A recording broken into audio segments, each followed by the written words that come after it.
अस्सलाम वालेकुम वरहमतुल्लाहि वबरकातुहू। उम्मीद है आप सब खैरियत, तंदुरुस्ती और आफियत के साथ होंगे। आप देख रहे हैं JJC बाई सर जव्वाद। आज की क्लास फर्स्ट ईयर फिज़िक्स के चैप्टर नंबर 3 डायनामिक्स की लास्ट लेक्चर की डिलीवरेंस है। शुरू करते हैं बिस्मिल्लाहिर्रहमानिर्रहीम। इससे पहले मैं आपको 3 लेक्चर्स इस चैप्टर के डिलीवर कर चुका हूँ, प्लस न्यूमेरिकल्स कैचअप कीजिएगा। आज के लेक्चर में इंशाल्लाह हम ये चैप्टर ख़त्म करेंगे, वाइंड अप करेंगे। और इसके अंदर टॉपिक्स हैं फ्रिक्शन से रिलेटेड सारे, फोर्स ऑफ फ्रिक्शन या फ्रिक्शन जिसको हम काफ़ी जूनियर क्लासेस से पढ़ते और सुनते आ रहे हैं। फ्रिक्शन जिसको उर्दू ज़बान में रगड़ कहा जाता है। ये फ्रिक्शन या फोर्स ऑफ फ्रिक्शन क्या है, कब वजूद में आती है और इसकी क्या हैसियत है या क्या हमारी ज़िंदगी में इसकी सिग्निफिकेंस है। कभी भी दो ऑब्जेक्ट अगर कांटेक्ट में आ जाएं, जैसे इस डायग्राम पे आप गौर करें, तो जो एक सरफेस पे दूसरी बॉडी कांटेक्ट में होगी वो आपस में एक दूसरे को कांटेक्ट में होने की वजह से अपोज कर रही होगी मूवमेंट में, मोशन में एक दूसरे की सतह पर। अब इस फ्रिक्शनल फोर्स के 2 व्यू चल रहे हैं दुनिया में। एक को कहा जाता है क्लासिकल व्यू और एक को कहा जाता है मॉडर्न व्यू। ये क्या व्यूज़ हैं?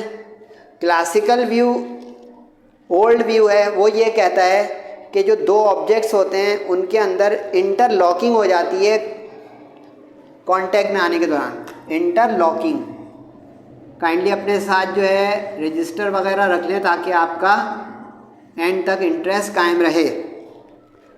और काइंडली सिर्फ तस्वीर ना खींचें, आवाज़ भी सुन लें ताकि आपको फ़ायदा मिले इम्तिहानी नुक्ते से भी, और नॉलेज और आगे एप्टीट्यूड वगैरह उसमें भी आपको फ़ायदा होगा। इंटरलॉकिंग का मतलब है कि वो दोनों ऑब्जेक्ट बंध गए, आपस में जुड़ गए, तो इसकी वजह से उनके अंदर मोशन में अपोजिशन या मुखालफत आ गई और हमने कहा कि इसके दरमियान एक फ्रिक्शनल फोर्स मौजूद है। मॉडर्न व्यू, दूसरा व्यू ये कहता है, मॉडर्न व्यू, कि इंटरलॉकिंग की कोई कहानी नहीं है। हकीकत में इन दोनों बॉडीज़ या ऑब्जेक्ट्स जो कांटेक्ट में हैं इनके दरमियान इंटरमॉलिक्यूलर अट्रैक्शन का मामला है। केमिस्ट्री का लफ्ज़ है ये, इंटरमॉलिक्यूलर अट्रैक्शन। ये क्या होती है बेटा? इंटरमॉलिक्यूलर अट्रैक्शन, हम जानते हैं कि जो ऑब्जेक्ट्स होते हैं, मुख्तलिफ जो सब्सटेंसेस होते हैं वो मैटर हैं। यानी अगर एक ब्लॉक है सॉलिड और एक सरफेस है रोड या टेबल या चेयर या ग्राउंड, तो वो दूसरा सॉलिड। तो ये जब सॉलिड दूसरे कांटेक्ट में आ गए तो इनके मॉलिक्यूल्स हैं जिनसे ये बने हैं, जिनसे ये डिज़ाइन हुए हैं। अब ये जो मॉलिक्यूल्स एक दूसरे के साथ कांटेक्ट में आते हैं, अब जैसे आप गौर से देखें, रेड लाइन जो मैंने लगाई हुई है रफली, ये रफ़ सरफेस की इंडिकेटर है कि जो इवन इंतहाई स्मूथ और शाइनी सरफेस नज़र आ रही होती हैं वो भी रफ़ होती हैं बाई माइक्रोस्कोपिक व्यू। यानी उनके दरमियान भी खुरदरापन या रफनेस होती है, अनइवननेस होती है। अब ये जो कॉन्सेप्ट है ये बताता है कि मॉलिक्यूल्स जो हैं एक दूसरे रफ़ सरफेस के, वो एक दूसरे के साथ अट्रैक्ट करके कांटेक्ट में आकर एक दूसरे के साथ जोड़ते हैं, कंबाइन करते हैं। नतीजतन मोशन ऑफ ऑब्जेक्ट अपोज हो जाता है over the surface of the other. तो ये तो हो गया फ्रिक्शन का कॉन्सेप्ट। फ्रिक्शन कब वजूद में आती है और नज़र आती है? हर वक्त होती है। नज़र कब आती है? अगर हम किसी ऑब्जेक्ट को दूसरे ऑब्जेक्ट के ऊपर चलाने की कोशिश करें, मूव करने की कोशिश करें, वरना रुकी हुई हालत में भी फ्रिक्शन है। जैसे चेयर ऑन ग्राउंड फ्रिक्शन है, book on table, book lying on table friction है, I am standing on ground और फ्लोर फ्रिक्शन है, clock hanging on wall friction है, a car standing by the side road friction है। लेकिन नज़र नहीं आ रही, ये सब स्टैटिक हो गई। यानी फ्रिक्शन की एक टाइप हो गई, काइंड हो गई, जिसको स्टैटिक फ्रिक्शन कहते हैं। स्टैटिक यानी सुकूनी रगड़, सुकून में जो हो, हालत सुकून यानी रेस्ट कंडीशन में। इसी के बरक्स अगर एक ऑब्जेक्ट दूसरे ऑब्जेक्ट के ऊपर चलने लग जाए, I am walking on ground friction, book is slided over the surface of table और chair friction, wheel of car start to roll on the surface of road ground friction. लेकिन अब ये मूविंग या डायनामिक या kinetic friction हो गया जिसमें एक ऑब्जेक्ट चल रहा हो दूसरे के ऊपर, moving on the surface of other. समझ रहे हैं आप? तो आइस स्केटर देखाओ, स्केटिंग कर रहा है तो वो बर्फ़ के ऊपर आगे की तरफ फिसल रहा है, बॉल को रोल कर दें आप ग्राउंड पे। ये सब मिसालें हैं फ्रिक्शन की, एक में रुकी हुई चीज़ हो, एक में चलती हुई चीज़ हो। इससे ये पता चला कि फ्रिक्शन के लिए कांटेक्ट में होना ज़रूरी है दो ऑब्जेक्ट्स का। रुका होना, चलना होना, ये कंडीशन और उसकी टाइप्स बन जाएंगी। यहाँ तक सही है? अब ज़रा देख लेते हैं इसकी डेफिनेशन और types. When an object moves और टेंड्स टू मूव, मूव्स और टेंड्स टू मूव, तवज्जो रहिए भाई। मूव्स का मतलब तो है जो ये मोशन में हो, हरकत में हो, चल रहा हो। इसका मतलब है कि ये जो काइनेटिक फ्रिक्शन है ये उसकी किस्म हो जाएगी दूसरी, कि चल रही है चीज़। और टेंड्स टू मूव का मतलब ये है कि चलने वाली हो, यानी कि चली भी ना हो, रुकी भी हो, स्टैटिक हो गई है। अब ये जो दो हैं इसको अगर आप स्प्लिट करते हैं तो आपको दो टाइप्स की भी डेफिनेशन मिल जाएंगी एक साथ। यानी अगर टेंड्स टू मूव बोल देंगे और मूव नहीं बोलेंगे तो स्टैटिक फ्रिक्शन, और अगर मूव बोल देंगे और टेंड टू मूव नहीं बोलेंगे तो काइनेटिक या डायनामिक फ्रिक्शन। एक से दो शिकार हो गए, यानी दो की डेफिनेशन आ गई आपके पास। सही है? अब स्टैटिक फ्रिक्शन, अब खुद गौर करें। टेंड्स टू मूव आगे इसके अंदर, टेंड्स टू मूव यानी इसका ये वाला हिस्सा ले लेंगे डेफिनेशन का तो ये स्टैटिक फ्रिक्शन हो जाएगी। और दूसरे में kinetic, when one body moves, हरकत में हो।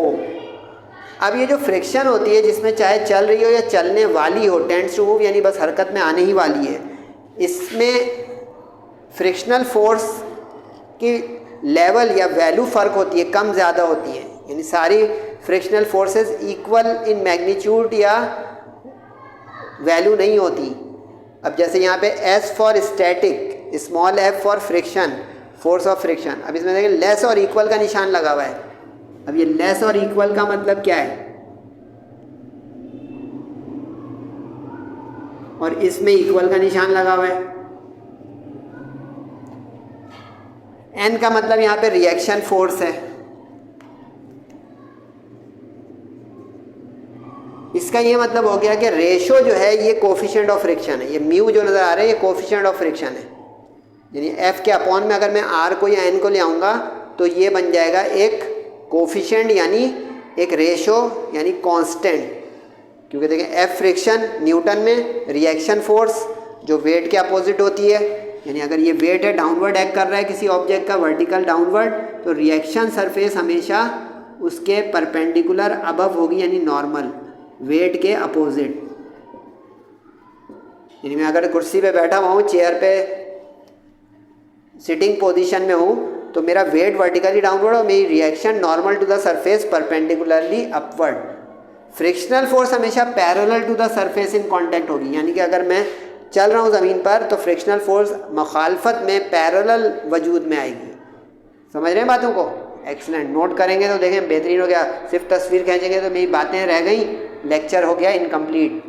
तो ये जो है इज इक्वल टू और लेस, अब ये बताएगा कि कौन सी फ्रिक्शन ज़्यादा होती है और कौन सी फ्रिक्शन कम होती है।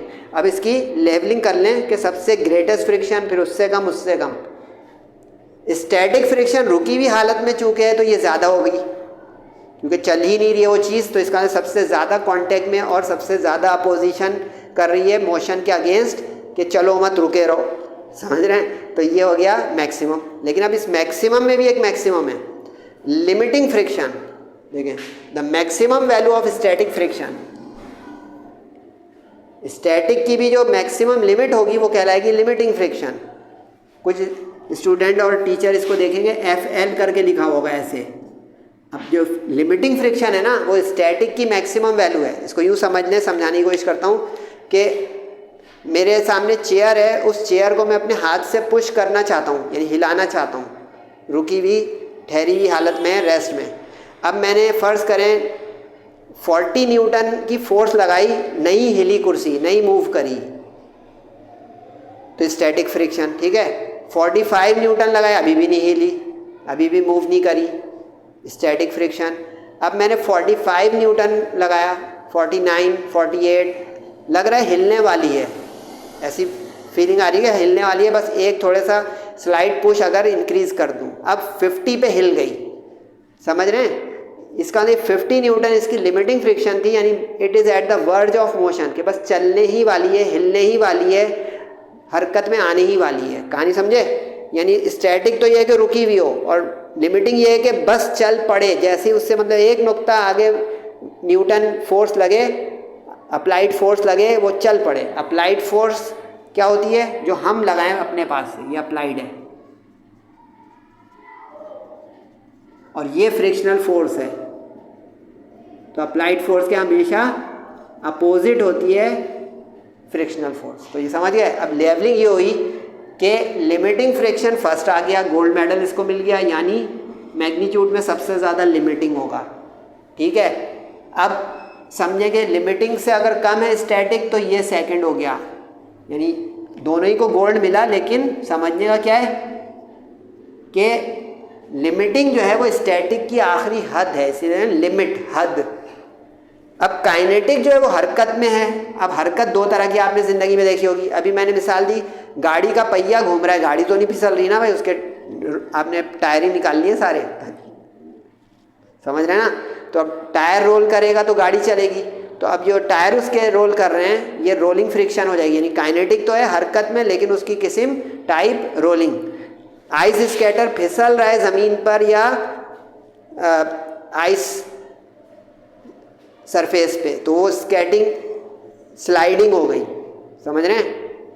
अब स्टैटिक और स्लाइडिंग में, स्टैटिक के अंदर दो हो गई, स्लाइडिंग और रोलिंग, समझ रहे हैं? मैं ज़मीन पे चल रहा हूँ, मेरी चप्पल या जूता जो है या स्लीपर्स जो है या सैंडल जो है फ्लैट है, अब ये स्लाइडिंग फ्रिक्शन कहलाएगी। भले मैं यूँ फिसल नहीं रहा हूँ, चल रहा हूँ, लेकिन चीज़ें कांटेक्ट में जो है वो इस तरह स्लाइडिंग अंदाज की मूवमेंट में आएंगी। अब इस बुनियाद पर तय हुआ कि स्लाइडिंग फ्रिक्शन थोड़ी ज़्यादा होगी और रोलिंग फ्रिक्शन सबसे कम होगी।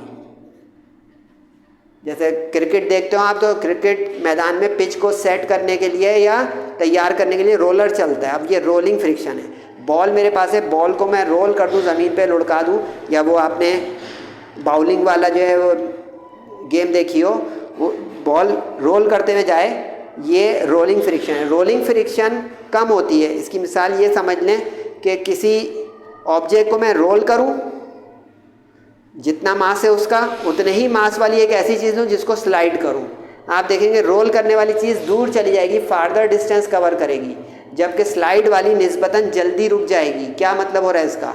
कि स्लाइडिंग फ्रिक्शन ग्रेटर है तभी वो चीज़ जल्दी रुक गई, और रोलिंग फ्रिक्शन कम है, लेसर है, इसलिए वो चीज़ फार्दर या फार चली गई, दूर चली गई।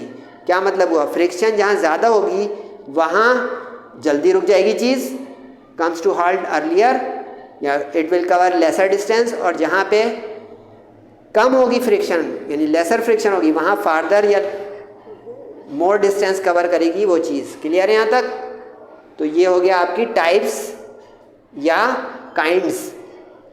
मज़ीद मैंने समझाने के लिए लिख दिया, लेकिन ज़बानी बता दिया कि रोलिंग फ्रिक्शन कम होती है और स्लाइडिंग फ्रिक्शन थोड़ी सी ज़्यादा होती है। अब लॉज ऑफ फ्रिक्शन है। लॉज ऑफ फ्रिक्शन ये लर्निंग वाले टॉपिक हैं, लेकिन फिर भी बताओ इसमें करना क्या है। यानी इसका मतलब ये होगा कि किन फैक्टर्स पे फ्रिक्शन या फ्रिक्शनल फोर्स डिपेंड करती है और नहीं डिपेंड करती, यानी अफेक्टिंग फैक्टर्स, यानी क्या हम करें तो फ्रिक्शन ज़्यादा हो जाए या क्या करें तो कम हो जाए, या किस वजह से ज़्यादा कम होती है फ्रिक्शनल फोर्स। 5 से 6 लॉज हैं, लेकिन समझ लें तो अच्छा है, वरना लर्निंग है। Frictional force opposes the relative motion. Relative motion ये होता है कि कोई दो ऑब्जेक्ट हैं, दोनों चल रहे हों या एक चल रहा हो। जैसे मैं ज़मीन पे चल रहा हूँ, ज़मीन नहीं चल रही, वैसे तो चल रही है, घूम रही है अपने एक्सिस पे, और उस तरह वो नहीं, मेरी ज़मीन के नीचे, मेरे पाँव के नीचे तो नहीं घूम रही ना, तो मैं कहूँगा कि मैं चल रहा हूँ, ज़मीन नहीं चल रही। समझ गए? गाड़ी चल रही है तो गाड़ी का पहिया चल रहा है, व्हील चल रहा है, लेकिन ज़मीन नहीं चल रही। समझ रहे ना? लेकिन इसी तरह अगर आपने जिम में कभी गए हो या देखने का इत्तेफाक हुआ हो, वहाँ पे एक मिसाल देता हूँ, उसमें जो है वो रनिंग ट्रैक होता है, उसकी स्पीड सेट कर लें आप तो उसमें आपने देखा होगा कि नीचे वो बेल्ट चल रही होती है और उस पर जो है वो एक्सरसाइज करने वाला शख्स जो है वो अपने तौर पे दौड़ रहा होता है या चल रहा होता है। तो देखिए नीचे वाला जो बेल्ट है वो भी चल रहा है और ऊपर वाला जो उसके ऊपर शख्स है वो भी चलने या दौड़ने की कोशिश कर रहा है, समझ रहे हैं। तो ये दोनों कॉन्टैक्ट में आ गए, चल रहे हैं, एक चल रहा है एक नहीं चल रहा है, ये हो गया रिलेटिव मोशन, यानी motion of one object with respect to other. दोनों रुके हुए होंगे तो रिलेटिव मोशन नहीं होगा, वो स्टैटिक ही हो जाएगा, सही है। अपोजेस का मतलब ये डायग्राम समझ लें कि जितनी फ्रिक्शनल फोर्स होगी वो अपोज करेगी हरकत को एक दूसरे के ऊपर, अपोजिंग रिलेटिव मोशन को। इसके बाद लिखा हुआ है acts parallel to the surface, ये भी डायग्राम में आ रहा है कि पैरेलल सरफेस के ये अमल करती है frictional force. Railway track parallel उस तरह, यानी कि अगर मैं ज़मीन पे चल रहा हूँ तो ज़मीन की ही डायरेक्शन में फ्रिक्शनल फोर्स आएगी पैरेलल।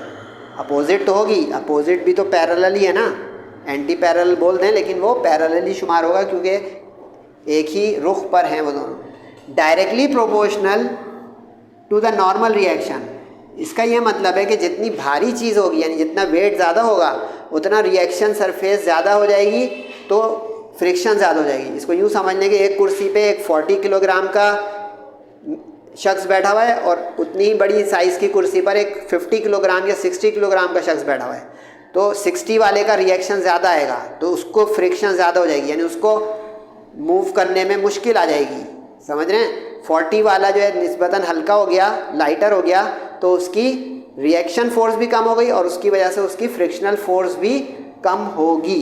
इस पॉइंट का ये मतलब था कि जितना रिएक्शन फोर्स ज़्यादा आ जाएगी समझे कि उसकी फ्रिक्शनल फोर्स उतनी ज़्यादा हो जाएगी, यानी भारी चीज़ होने पर फ्रिक्शन ज़्यादा होगी क्योंकि reaction is equal to weight independent of surface area, यानी जिस सरफेस पे वो ऑब्जेक्ट रखा है उसकी साइज़ पे कुछ नहीं। अब मैं ज़मीन पे खड़ा हूँ, ज़मीन कितनी बड़ी है, यहाँ से वहाँ तक कमरा है या सड़क है, मेरे पाँव के नीचे की ज़मीन कितनी कांटेक्ट में मेरे साथ आ रही है उस पर दारोमदार है। अब वो 40 किलोग्राम वाला शख्स जिस कुर्सी पे बैठा हुआ है और 60 किलोग्राम वाले जिस कुर्सी पे बैठा हुआ है, कुर्सी का साइज़ एक हो गया लेकिन 40-60 की वजह से यानी कांटेक्ट सरफेस एरिया पर फ्रिक्शनल फोर्स डिपेंड नहीं करती, वेट पर करती है। इंडिपेंडेंट का अंदर डज नॉट डिपेंड अपॉन, सही है। Depends upon nature of surfaces. अच्छा ज़रा ये भूलभुलैया हैं, इंडिपेंडेंट कौन कौन सा है, डिपेंडेंट कौन कौन सा फैक्टर है, ज़रा एहतियात से कीजिएगा मिक्स ना हो। नेचर ऑफ सरफेस, नेचर का मतलब ये होता है कि वुडन सरफेस है तो उसकी नेचर मटेरियल अलग हो गया, ग्लासी सरफेस है तो उसका अलग हो गया, मार्बल या टाइल या जो है सीमेंटेड फ्लोर है या टूट फूट वाली सड़क है वो सरफेस का मटेरियल या नेचर अलग हो गया। यानी जितनी रफ़ सरफेस ज़्यादा होगी उतनी फ्रिक्शनल फोर्स ज़्यादा होगी तो डिपेंडेंट हो गया, और जितनी स्मूथ और शाइनी सरफेस होगी उतनी फ्रिक्शनल फोर्स कम हो जाएगी, यानी वो चीज़ देर में या दूर जाके रुकेगी जितनी चिकनी सतह और स्मूथ सतह होगी। इंडिपेंडेंट ऑफ, अच्छा ये निशान होता है कि same as above, independent of relative velocities. जैसे अभी मैंने वो जिम वाली मिसाल दी थी, मैं तेज़ चल रहा हूँ, आहिस्ता चल रहा हूँ, इससे दारोमदार नहीं है, आपस में कांटेक्ट कितना है उस पर दारोमदार है। Relative velocities of contacting bodies या बॉडीज़ इन कांटेक्ट उस पर फ्रिक्शन दारोमदार नहीं रखती। तो ये तो आज के लेक्चर का एक रुख था। अब वो रुख है यानी वो पार्ट है जो कि मोस्ट इम्पॉर्टेंट है, लेकिन इस पे जाने से पहले ये देख लें भाई, काफ़ी सारे स्टूडेंट मुझसे ये तो पूछे जा रहे हैं कि सर हमें ऐड कर लें, सर फीस क्यों है, फ्री में ज़्यादातर बल्कि सारे जो है व्हाट्सएप ग्रुप फ्री होते हैं। तो बेटा इस ग्रुप में और बाकी ग्रुप्स में फ़र्क है। ये ग्रुप जो है इसमें आपके पास लर्निंग स्टफ़ आएंगे सारे, ये चिट चैट ग्रुप नहीं है कि इसमें बातें हम करेंगे। इसमें आपके पास जैसे अब ये लेक्चर आपको समझ में आ रहा है, अच्छा लग रहा है, आप इसका PDF रिसीव कर लेंगे नोट्स का के ऑर्गेनाइज JJC भाई सरजबाद के नोट्स हैं उसको लर्न कर लें। आगे चल के टेस्ट पेपर्स आपके पास आएंगे, क्वेश्चन इंपॉर्टेंट आएंगे कि इस चैप्टर के इंपॉर्टेंट तरीन टॉपिक क्या हैं, कौन से हम पहले लर्न करें कौन से बाद में करें। आगे चल के गेस्ट पेपर, टारगेट पेपर, इसी तरह जो है मुख्तलिफ सब्जेक्ट जितने भी हैं 6 के 6 फिज़िक्स केमिस्ट्री इंग्लिश उर्दू इस्लामियात बायो कंप्यूटर के नोट्स, बाकी के लेक्चर भी आपको मिल जाएंगे। क्वेरी और प्रॉब्लम सॉल्विंग डिस्कशन सेशन लगाऊंगा मैं इंशाल्लाह लाइव ऑनलाइन, जिसको जूम क्लास या मीटिंग कहते हैं, उसमें आपको सारे मसले मसाइल पूछ सकते हो आप मुझसे लाइव के, सर फिज़िक्स में ये चीज़ प्रॉब्लम कर रही है, केमिस्ट्री में ये, मैथ्स में ये, इंग्लिश उर्दू। तो ये सारी कॉम्प्रिहेंसिव वन टाइम पेमेंट है, इजी पैसा। ये जो नंबर लिखा हुआ है इस पर गौर कर लें, क्योंकि जितना देर होगी उतना आपको स्टफ़ एक साथ मिल जाएगा, कंजेशन हो जाएगी। तो जल्द से जल्द ज्वाइन करेंगे तो ये होगा कि आपको ग्रेजुअली और स्टेडीली चीज़ मिलेगी थ्रू आउट द सेशन, पूरे 7-8 महीने बोर्ड एग्ज़ाम तक। तो आपके ऊपर चॉइस है, लेकिन जल्द से जल्द फैसला करें, क्योंकि सितंबर लग रहा है। तो देख लेंगे कितना वक्त आगे बढ़ जाएगा, तो आपको मुश्किल हो सकती है, बाकी आपकी मर्ज़ी। वापस आ जाएं भाई, एंगल ऑफ फ्रिक्शन। और ये जो टॉपिक है ये मोस्ट इम्पॉर्टेंट है सेक्शन बी के लिए, सॉरी सी के लिए नहीं। तो इसको जो है ज़्यादा तवज्जो से देखें, उसके बाद ये लेक्चर ख़त्म होगा। लेकिन इसमें मैथ से थोड़ी डेरिवेशन है, ज़रा तवज्जो ज़्यादा रखिएगा। एक है एंगल ऑफ फ्रिक्शन और एक है एंगल ऑफ रिपोज। ये दोनों में फ़र्क क्या है या रिलेशन क्या है, ये हमें करना है इस टॉपिक में। इस डायग्राम को देखें, इसमें कोई एक ऑब्जेक्ट है जो कांटेक्ट में रखा हुआ है हमारे ज़मीन पर या किसी सरफेस पर, सही है। तो जहाँ पे पॉइंट ऑफ कांटेक्ट वहाँ पे हो गया पॉइंट ओ फॉर ओरिजिन या पॉइंट ऑफ कांटेक्ट। अब ये अप्लाइड फोर्स है, जैसे मैंने अभी इस डायग्राम में बताया। अब अप्लाइड फोर्स जो हम लगाएंगे उसके अपोजिट जो है आ जाएगी वजूद में फ्रिक्शनल फोर्स, यानी ये आपको जो नज़र आ रही है ये हो गई फ्रिक्शनल फोर्स, सही यहाँ तक। अब जो फ्रिक्शनल फोर्स है और ऑब्जेक्ट जो है जहाँ रखा हुआ उसके अपोजिट यानी perpendicular to the surface normal जो है वो आ जाएगी रिएक्शन फोर्स। ये जो अभी बताया था रिएक्शन फोर्स नॉर्मल या परपेंडिकुलर, ये नॉर्मल मैथ्स का लफ्ज़ है, perpendicular that is normal. 90 degree पर होगा जो वो कहलाएगा नॉर्मल, यानी ये 90 का एंगल बनना चाहिए तब ये होगा नॉर्मल या परपेंडिकुलर रिएक्शन सरफेस, ठीक है। अब इन दोनों के दरमियान नहीं, अब रिएक्शन फोर्स यानी रिएक्शन ऑफ द सरफेस और जो फ्रिक्शनल फोर्स, इन दोनों का जो रिजल्टेंट बनेगा, रिजल्टेंट बनेगा हेड टू टेल रूल से। तवज्जो रखिए, अगर ये फ्रिक्शनल फोर्स है तो हमने चैप्टर 2 पढ़ा दिया आपको, वो देखिएगा वेक्टर जो पैरेलल होते हैं वो सारे इक्वल होते हैं, यानी ये वाला जो वेक्टर बना फ्रिक्शनल फोर्स का वही हो गया ऊपर डॉटेड लाइन जो बना है कंस्ट्रक्शन, तो ये अब इसके ऊपर चला गया, ये भी हमारे पास हो गया फ्रिक्शनल फोर्स का वेक्टर ये। अब ये हेड रिएक्शन फोर्स की फर्स्ट वेक्टर और ये सेकंड वेक्टर की टेल, हेड टेल, और ये हो गया आपका रिजल्टेंट। अब आपको समझ में आना शुरू हो गया माशाल्लाह से कि क्या टॉपिक है। अब ये जो रिजल्टेंट आपके रिएक्शन नॉर्मल के साथ एंगल बनाएगा ना, ये कहलाएगा एंगल ऑफ फ्रिक्शन, क्योंकि देखिए पॉइंट ऑफ कांटेक्ट के ऊपर एंगल आ रहा है, जहाँ पे वो ऑब्जेक्ट कांटेक्ट में है वहाँ का एंगल, इसलिए इसका नाम हो गया एंगल ऑफ फ्रिक्शन। समझ गए यहाँ तक। अब इस अल्फा की हमें डेरिवेशन करनी है, तो अब इसके लिए हम एक राइट ट्राइंगल कंसिडर करेंगे OBC। राइट ट्राइंगल क्या होता है, जिसमें परपेंडिकुलर हो, बेस और हाइपोटेन्यूज हो, यानी एक एंगल 90 का ज़रूर हो। तो अब ये OBC, ठीक है। अब देखिएगा डेरिवेशन मेरे साथ कि क्या करना है। पहले तो ये डेफिनेशन लिखिए था, angle made by the resultant, जो रिजल्टेंट के साथ बन रहा है, ये वाला R जो है रिजल्टेंट है, ठीक है। Frictional force and the normal, किन दो चीज़ों का रिजल्टेंट, फ्रिक्शनल फोर्स दिस, ये हो गया 1, एंड नॉर्मल रिएक्शन यानी दिस, यानी ये रिएक्शन R और ये फ्रिक्शन F। इन दोनों के दरमियान जो रिजल्टेंट बनी इसका एंगल, ये कहलाएगा angle of friction.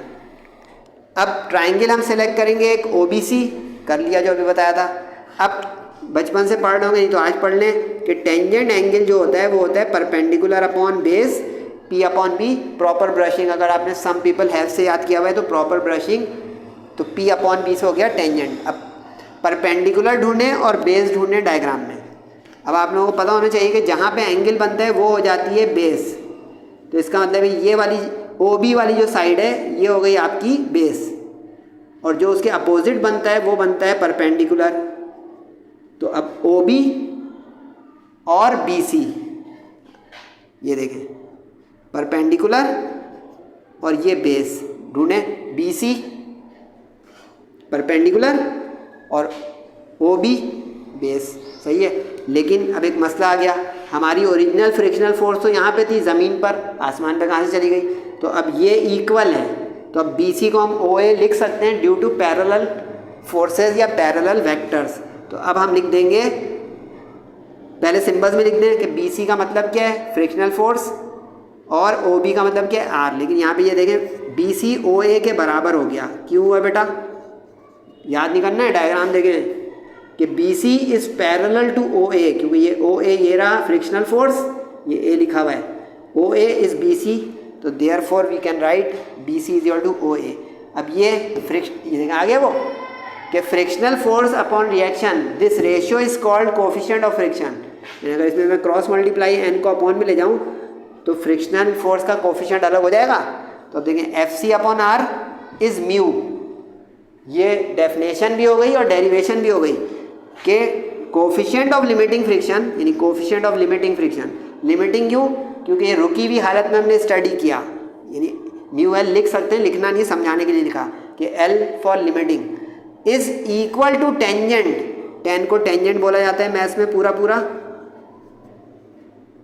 Tangent of angle of friction, angle of friction का निशान था अल्फा। आसान डेरिवेशन है, बस इसमें डायग्राम बहुत एहतियात की है और उसमें 10P/B लेने का। अब दूसरी जो डेरिवेशन है ये ज़रा ट्रिकी है और थोड़ी सी लंबी है, लेकिन लेक्चर ख़त्म हो जाएगा उस पर। इसमें हम एक इंक्लाइन प्लेन तस्वुर करेंगे। इंक्लाइन प्लेन उस सतह को कहते हैं, उस प्लेन को कहते हैं which make some angle with the horizontal ground level. यानी अगर ये ज़मीन है और मैं ये लैडर या स्टेयर्स या फ्लाईओवर पे जा रहा हूँ तो ये एंगल जो बनेगा ये एंगल ऑफ इंक्लिनेशन और इस टॉपिक के लिहाज से एंगल ऑफ रिपोज बनेगा, रीपोज, क्योंकि एक तरह का पोज दे रहा है, ये रिस्पॉन्स दे रहा है हॉरिजेंटल के साथ, ठीक है। ये अब जो एंगल बनेगा इसको हमें करना है फाइंड और इसको रिलेट कर देना है इस डेरिवेशन जो पिछली की एंगल ऑफ फ्रिक्शन के साथ। तो ये इंपॉर्टेंट है सेक्शन बी के लिए, तवज्जो रखिएगा। अब इस डायग्राम पे गौर करें, इस पे एक ब्लॉक हमने तस्वुर किया रख दिया है, यानी अब ब्लॉक लाइन बनना है incline plane. Incline plane angle बना रहा है थीटा विद द हॉरिजेंटल, ठीक। अब कोई ऑब्जेक्ट अगर किसी जगह रखा हो तो वेट उसका वर्टिकली डाउनवर्ड एक्ट करेगा, जैसे यहाँ पे W दिखाया था। तो अब इसका वेट वर्टिकली डाउनवर्ड, वेट हो गया वर्टिकली डाउनवर्ड W। वेट होता है mg, बचपन से पढ़ रहे हैं। अब वेट एक वेक्टर है, तो अब वेक्टर जो एंगल बनाएगा थीटा, इसके कंपोनेंट्स बनाने पड़ेंगे। लेकिन इस कंपोनेंट को उसी वक्त आप बना सकते हो जब आप रेफरेंस एक्सिस सेलेक्ट करोगे। तो फ्रिक्शन जिस रुख पे हम उसको तस्वुर करेंगे कि इस पे हमारी स्टडी हो रही है, तो ये हमारा एक्स एक्सिस है और उसके अगेंस्ट जो हमारा एक्सिस है वो वाई एक्सिस है। इसको यूँ समझ लें कि जिस जगह स्टडी हो रही होती है वो एक्स एक्सिस होता है। जैसे अभी मैं ज़मीन पे कोई स्टडी करूँगा, ऑब्जर्वेशन करूँगा, तो ज़मीन मेरी एक्स एक्सिस हो जाएगी। लेकिन मैं सीढ़ी पे या किसी लैडर या स्टेयर पे करूँगा, इंक्लाइन प्लेन पे करूँगा, फ्लाईओवर पे करूँगा, तो ये सरफेस मेरी एक्स एक्सिस हो जाएगी क्योंकि वहाँ पे स्टडी ऑब्जर्वेशन हो रही है। तो अब ये एक्स एक्सिस, ये वाई एक्सिस, सही यहाँ तक। अब एक्स एक्सिस का कंपोनेंट बनाएं। अब एक्स एक्सिस का कंपोनेंट बोलें, जहाँ पे एंगल बनता है वो बेस होती है, तो अब इसका मतलब इसमें बेस यहाँ पे है क्योंकि एंगल थीटा यहाँ पे है ना, क्योंकि ये वाला अब ट्राइंगल आपको देखना है, क्योंकि इसको इस तरह पूरी लाइन देखें तो ये देखें वाई पे दो फोर्सेस हो जाएंगी। इसका ये वाला कंपोनेंट यानी बेस कंपोनेंट कॉस थीटा का, करली ब्राउन हेयर, कॉस में बी आता है बेस और परपेंडिकुलर आता है साइन में, सम पीपल हैव। तो अब देखें ये इसका एक्स कंपोनेंट हो जाएगा और ये इसका वाई कंपोनेंट हो जाएगा, समझे। अब ये सब सर क्यों बता रहे हैं आप बेटा? इसलिए बता रहा हूँ कि डेरिवेशन समझ के करें, क्योंकि कंडीशन ऑफ इक्विलिब्रियम ये कहता है कि x sum of all algebraic x components balance each other and all the algebraic sum of y components balance each other. यानी कि एक्स की जितनी फोर्सेज हैं वो एक दूसरे को बैलेंस करती हैं और वाई की आपस में बैलेंस करती हैं। अब यहाँ पे ढूंढें दो एक्स वाली और दो वाई वाली, इससे ही आपको समझ में आएगा कि हमने कंपोनेंट्स क्यों बनाए। इसीलिए बनाए ताकि ये जो वेट ना एक्स पे था ना वाई पे था, गौर से देखें ये वेट जो है ना एक्स पे है ना वाई पे है, इसलिए इसके कंपोनेंट बनाए कि इसका जो ये कंपोनेंट है ये देखिए एक रुख पे आ गया एक्स के या वाई के, देख रहे हैं। ये जो समझ में आने की बात है कि इसका ये कंपोनेंट इसको बैलेंस कर ले और इसका ये कंपोनेंट रिएक्शन को बैलेंस कर ले। यानी अब y पे 2 अप और डाउन, x पे 2 राइट और लेफ्ट। अब ये समझ में आ गया तो डेरिवेशन 2 मिनट में फारिग और टॉपिक भी इंशाल्लाह और लेक्चर भी।